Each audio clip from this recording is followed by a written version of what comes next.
Billionaire investor plans to buy more silver.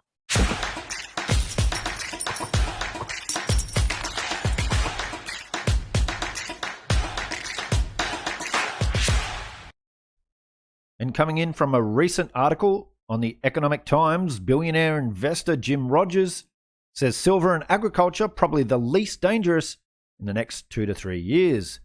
Now, I'll put a link in the description below to this article. You can read it in your own time, where Jim also says that he will be buying more silver. So I've done a few videos about Jim Rogers, and Jim Rogers is one of my all-time favorite investors. He's in my top 5. And so I did this video, Forget Gold and Silver, buy this now. I also did this video, This is how you buy silver. And what we'll do, we'll just cut to a couple of very short clips from these 2 videos. Does that mean that you're not that bullish on hard commodities and a potential commodity supercycle in hard commodities, with the exception of agricultural commodities? I got silver. I didn't buy it from Kitco, but I've got silver, and everybody can get silver. I'm not buying it at the moment, because if the war ends or something, it'll go down for a while. And I do plan to buy more silver and probably more gold in the next correction, because before this is over, Michelle, everybody's going to own a lot of gold and silver. They always do when there's a big crisis, a big turmoil. And Brent Johnson from Santiago Capital just tweeted this.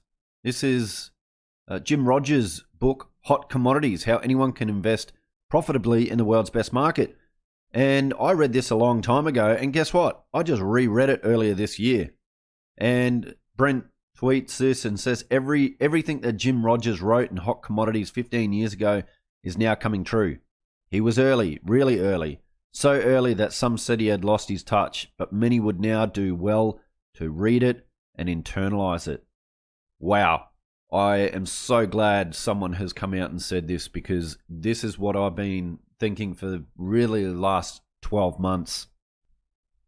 And what has Jim been saying really for the last 12 or 18 months now is buy agriculture, buy agricultural commodities, buy a farm, grow your own food. He's been warning for pretty much the last 2 years nearly. And I did this video as well, Silver, the Most Undervalued Asset, Jim Rogers.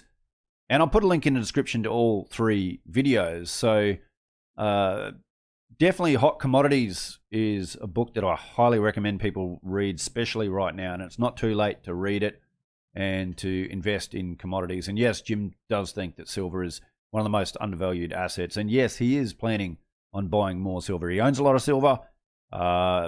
During that interview, he said he wasn't buying silver just yet, but he planned to. But how does Jim understand all this? How's he become such a great investor?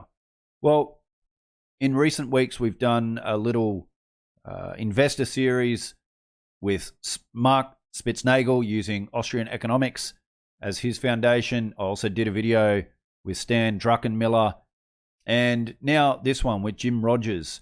And what I want to share with you now is that Jim Rogers uses and has used Austrian economics to help him view the world, help him understand how the world works, and some of the things he learned from Ludwig von Mises, which has helped him become extremely successful. So let's just cut to that video where you'll hear he also discusses his relationship with his former business partner, George Soros, and just shares a little bit of advice at the end. So in the 70s, your time with George Soros, is it strange now to think that he's become this avatar, this symbol for both sides of the political aisle in the West? It seems strange. Is he just a regular guy? Well, Jeff, I haven't seen or spoken to Soros in 42 years. You might as well ask me about my first wife. I won't do that. No contact of any kind for over 42 years. So I have no idea. But doesn't that make it stranger almost? What, that I've had no contact for 42 years? Or that he's become this? You want to ask about my first wife? I haven't had any contact with her for many years either. Well, she called in earlier with some questions. So, But that's starting to be a long time ago. And you fast forward, I just wonder, when in this early period of yours on Wall Street, when were you introduced to economists like Mises? How did that happen? Well, early in my life, as a natural process, I came to the realization that open markets, open societies were much better than letting people tell others what to do. And I realized from enough reading of history or philosophy or whatever to realize that mankind, markets, societies could figure it out better than a bunch of guys sitting in a central office somewhere telling us all what to do. I came to that on my own. I guess having grown up in Demopolis, where there was nobody to tell you what to do, it was pretty clear that when I got to New Haven, they had an entirely different view of the world than I did, having grown up in the backwoods of Alabama. And I came to this as a natural process of philosophy, economics, whatever it was. And ever since I ever heard of von Mises and other people like that, it was clear to me that open economies, open societies were the best way. And do you think Mises and other economists helped you in your business life, in your business career? Well, Mr. von Mises never gave me any hot tips. He never gave me any tips on things to buy. So in that regard, probably not. But I certainly, knowing how the world works and knowing that too much regulation and control will hurt an economy or an industry or whatever, has given me a philosophical basis to help me make decisions of the thought process. But no, I cannot think of any, well, other than just the thought process. I mean, I have gotten involved with investing in countries where nobody else did because I could see the changes that were taking place as they opened, things of that sort. But that's the thought process. That's the philosophy more than the specifics. What about money, though? Is your view of money changed with all the things that central banks did after the 2007 crash and now that central banks have done with COVID? Does any of this change your idea of money? It seems like things are so crazy with central banks, and we can't understand how it all keeps perpetuating itself. Well, that's all the same process. I mean, I know that the market is smarter than Alan Greenspan. Alan Greenspan was the head of the central bank in the United States for a long time. I know that the market is certainly smarter than most central bankers that we've had in the world, and certainly most treasury officials we've had, et cetera. That comes from experience or reading or knowledge or whatever. I know, and I've seen it in enough countries around the world, Jeff, to know that the market makes many mistakes, but the market makes fewer mistakes than Janet Yellen. Mm-hmm. Janet Yellen's a current Treasury Secretary, and she was at the central bank. She has 2 Ivy League degrees, but Ivy League degrees don't make things right always. Well, it's hard to believe. When I was working for Ron Paul, your book Hot Commodities came out. I want to say 2005. That's do you still agree with the central thesis in that book? It seems today the case for commodities might be even stronger than then. Well, the thesis of that book was that there were no books about commodities, or if there were, we couldn't find them. And basically, I was trying to explain the commodities markets. It was not a book of hot tips. It was not just explaining that this is what it is and this is how you invest. I think the subtitle was something like How to Invest in the World's Biggest Market or something like that. It was a how-to book rather than a book of hot tips. That part of the thesis is still accurate. I mean, if you want to invest in gold, you got to know how to do it. Mm-hmm. And you can read how commodities work and how commodities markets work. And that part of the thesis is still correct. I happen to be optimistic about commodities right now and have been for a while, but that's not always the case, as I explain in the book. You know, commodities have long periods when things are great. They've also had long periods when things have been bad. So it's not just a question of knowing how, you got to know when, and that's the hard part. That's one of the hard parts. That's what people are always asking us. What if you Austrians can't help us time things, then what good are you? Well, that's back to what I said before about it's a way of thinking and a philosophical approach. I would dispute that. Austrians can teach you how to think and can teach you how the world works or should work. And when the world doesn't work that way, for instance, Soviet Union didn't work that way. And we knew that. I can remember the first time I went to Russia and those Iron Curtain countries. I came away saying, this will never work. This cannot work. It so happened that that was the right approach. But I came to that conclusion by just thinking I knew how the world worked. So did Austrians teach me that? No, but my knowledge of how things should work, which is Austrian economics, made me realize that that could not work and would not work. Yeah. Well, I wonder if COVID has changed your perspective at all about commodities and physical stuff. In other words, the last 10 or so years, the markets have been enthralled to these FANG stocks, for example. But it seems like COVID reminded us how important the old analog world is. We need energy, we need calories, we need medicine, we need food. Wherever we happen to live, we need all that stuff. And the market's got to bring it to us.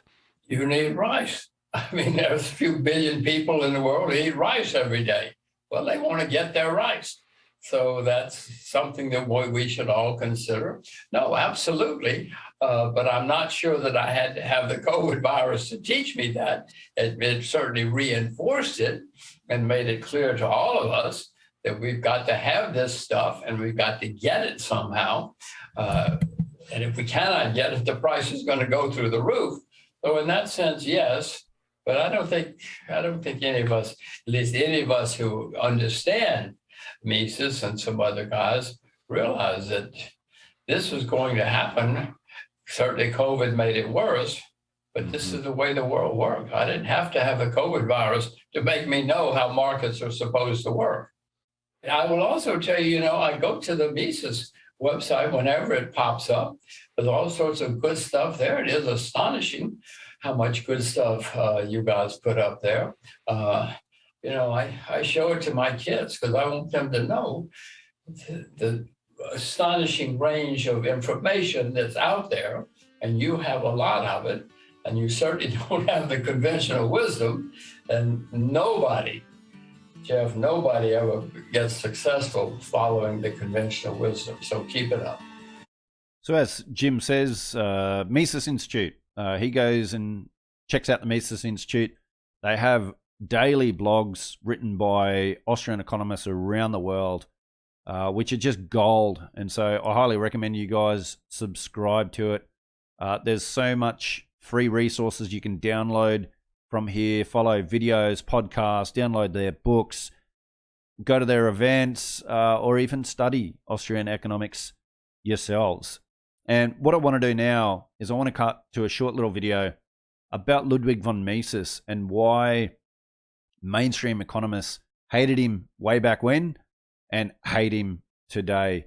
But it's also, you'll understand why Austrian economics gives so many of the best investors, and in my opinion, gives me the edge as an investor. And you'll learn from this video.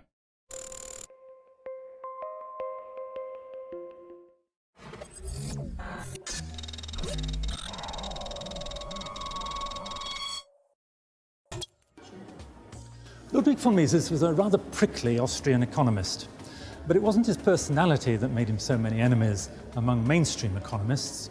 Rather, it was the fact that he undermined everything that they believed in. For a start, Mises believed that most economists were wannabe physicists. They envied the way that scientists could understand and predict the world, and they wanted to do the same. But economic life isn't mechanical, it's human. And human beings are notoriously difficult to understand and predict. Indeed, it's often difficult to predict even your own actions.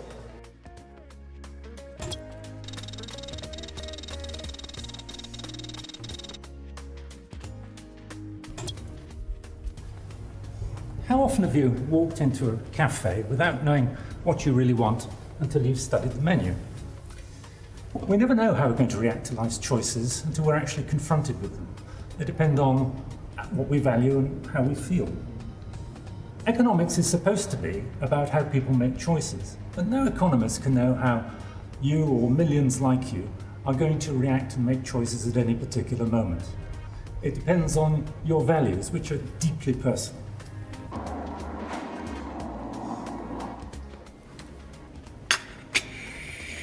Value is like beauty in the eye of the beholder. Is a cappuccino worth more than a latte? Some people think so, some people don't. Value doesn't exist in things. Value is how we think of things. And unless you understand that economics is about deeply personal choices that can't be measured scientifically, you'll never understand economics.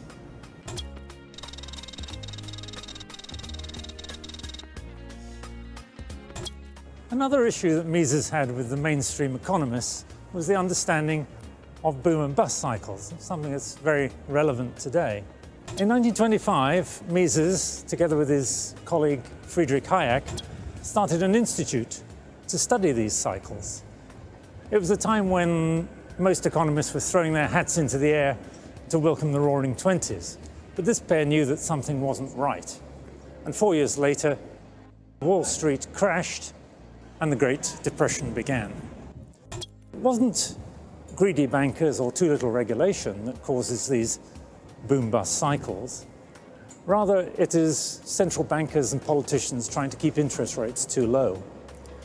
The low interest rates encourage businesses to borrow and build and expand and to hire. And yes, for a time, things boom, but only for a time.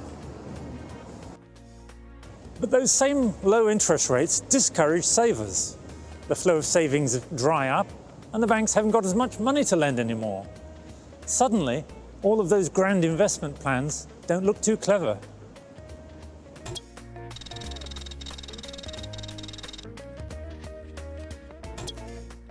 And plans can't be changed as easily as the textbook economists suggest. You can't just take a new car plant and use it to make bicycles. When the bust comes, your assets are scrap, your money is wasted, your workers are out of a job. So how about some government spending in order to try and revive business? Well, that, says Mises, is rather like trying to cure a hangover by taking another drink. It was the boom that was the problem. The bust is the inevitable hangover. And if you want to avoid economic hangovers, the best thing to do is to avoid credit binges in the first place. The third way in which Mises annoyed the mainstream economists is to challenge their belief that the economy could be rationally planned. But think about it. Should we produce oil or wine? Both will require inputs of land, labor, bottles, transport, and much, much more. And meanwhile, millions of other products will be competing for exactly the same resources. How can anybody rationally choose which products and processes we should go with?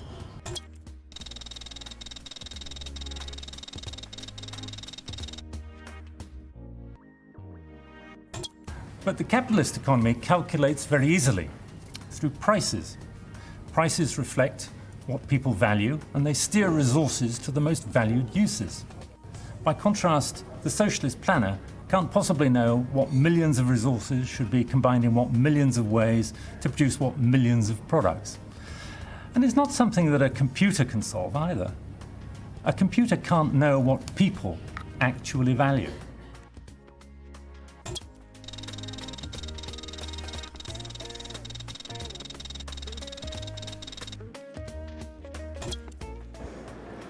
Which is where we came in. You can see why Mises is still hated by mainstream economists even today. Put away your graphs and equations and computers, he tells them. These give you only the illusion of knowledge. Unless you understand that economics is about the values and choices of individuals, you'll never understand economics at all.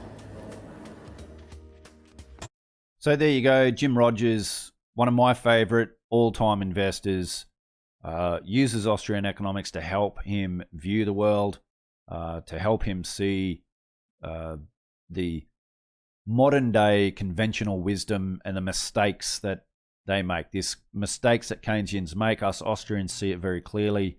We understand the boom-bust cycle. Hopefully in this video you've learned a little bit more about Austrian economics, and especially what Ludwig von Mises brought to economics. And throughout this 3 legendary investor series, hopefully you've learned a little bit how they use Austrian economics. And as Jim said, go to the Mises Institute website, subscribe to their newsletter, their blog, download so much of their free resources, but also recommend that you guys join and become a member of the Mises Institute. Anyway, guys, if you like this video, please hit that like button. Really do appreciate it. Love to see your thoughts and opinions in the comments below. Take care, everyone, and I'll see you all again on another episode of Finance Uncut.